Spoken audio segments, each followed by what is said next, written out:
One of the first questions asked by aspiring day traders is, how much money do I need to start day trading for a living?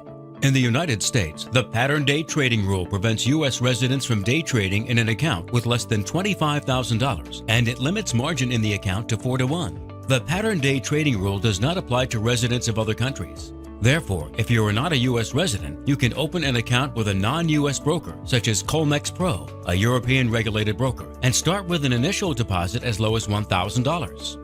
An EU broker will provide you with up to 20-to-1 margin. This means that a $10,000 deposit will give you the buying power to trade stocks worth up to $200,000. Joining a proprietary funded account program is a great option for both U.S. residents and non-U.S. residents who can't afford or are not willing to open their own day trading account.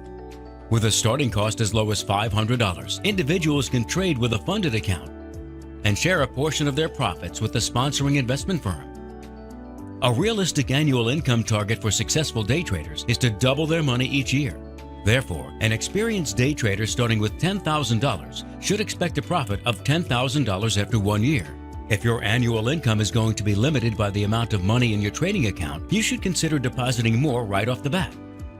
Eventually, that might be the right move, but initially it is not. To trade with larger sums requires being psychologically prepared for larger fluctuations in profit and loss. The mental ability to cope with these fluctuations is acquired only after years of trading.